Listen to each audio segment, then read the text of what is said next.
इस क्वेश्चन दिया हुआ है an object is placed beyond the centre of curvature C of the given concave mirror if the distance of object is d1 from C and the distance of image formed is d2 from C, the radius of curvature of the mirror is। ठीक है, यहाँ देखते हैं एक बार।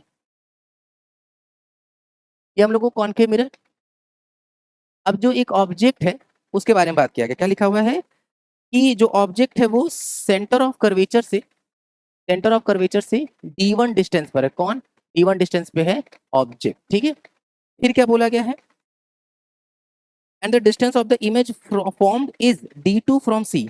अब image जो है, अब अच्छा ऑब्जेक्ट अगर C के बियॉन्ड होगा तो जो इमेज होगा वो C और F के बीच में बनेगा। तो हम यहाँ कहीं पे कंसीडर कर ले रहे हैं किसको? इमेज को। ठीक है, और ये डिस्टेंस हम लोग कितना दे दिया गया है? d2 दे दिया गया। ये तो दिया गया है ना। ठीक है, centre of curvature if the distance of the object is from C, ठीक है, and the distance of image formed is d2 from C, the radius of curvature of the mirror is। अच्छा, कहीं ना कहीं यहाँ पे फोकल लेंथ भी होगा। क्यों? क्योंकि अगर ऑब्वियसली वही वाली बात फिर से कि अगर सेंटर और इन्फिनिटी के बीच में ऑब्जेक्ट होगा तो जो इमेज होगा वो C और F के बीच में बनेगा। तो ये ऐसा कुछ हो गया। अब हम लोगों को न्यूटन का फॉर्मूला लगा लेते हैं। एक्चुअली में मिरर फॉर्मूले से भी ये हो जाएगा, लेकिन वहाँ कैलकुलेशन बहुत लेंथी जाएगा, क्वाड्रेटिक बनेगा। और हम लोग इसको डायरेक्ट सॉल्व करें न्यूटन के फॉर्मूले से तो देख सकते हैं क्या है फॉर्मूला। F is equals to under root में x1 x2। अब यहाँ पे x1 क्या है? x1 है ऑब्जेक्ट का डिस्टेंस फोकस से, और x2 जो है वो इमेज का डिस्टेंस है फोकस से। ठीक है, x1 जो है वो फोकस से ऑब्जेक्ट का डिस्टेंस है। ठीक है, और ये जो है वो फोकस से इमेज का डिस्टेंस है। दिमाग लगाते हैं। पहली बात, ये पूरा कितना होगा? ये पूरा जो है वो 2f होगा। तो ये कितना होगा? तो ये तो f होगा भाई, मिड पॉइंट होता है f। तो यहाँ से ये डिस्टेंस कितना हो जाएगा? फोकस से ऑब्जेक्ट तक का डिस्टेंस f प्लस d1, और ये किसका काम करेगा? x1 का। क्लियर ना? अब देखते हैं, ये है f, ये है d2। तो f से इमेज तक का डिस्टेंस जो होगा वो होगा f माइनस d2, और ये काम करेगा किसका? x2 का।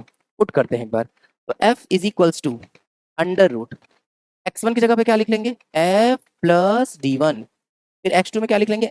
f minus d2। अगर किसी दिमाग में आ रहा है कि सर u और v तो नेगेटिव लेंगे तो बिल्कुल ले सकते हैं, तो ये भी नेगेटिव लेंगे, ये भी नेगेटिव लेंगे, तो नेगेटिव नेगेटिव मल्टीप्लाई के क्या हो जाएगा? पॉजिटिव हो जाएगा। कोई दिक्कत है नहीं वहाँ पे। F square is equals to multiply कर लेंगे तो यहाँ पे भी एफ स्क्वायर, फिर माइनस में d2f प्लस में d1f, माइनस में क्या आ जाएगा? d1 d2।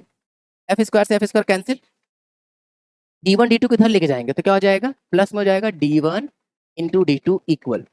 यहाँ से f कॉमन दिख रहा है, अगर हम लोग f कॉमन ले लेंगे तो क्या आ जाएगा? d1 minus d2। तो यहाँ से f की वैल्यू कितनी आ जाएगी? यहाँ से f की वैल्यू आ जाएगी d1 d2 अपॉन में d1 माइनस d2। अगर हम लोग रेडियस ऑफ कर्वेचर पर ध्यान दें तो वो किसके इक्वल होता है? वो इक्वल होता है 2f के। डबल कर लेंगे तो ये क्या आ जाएगा? 2 times of d1 d2 upon में d1 माइनस d2। ये हम लोगों का क्या आ गया? Radius of curvature. और अगर हम लोग इस हिसाब से देखेंगे तो इस हिसाब से हम लोगों का कौन सा ऑप्शन सही आ रहा है? इस हिसाब से ऑप्शन नंबर फर्स्ट ठीक हो जाएगा, फर्स्ट।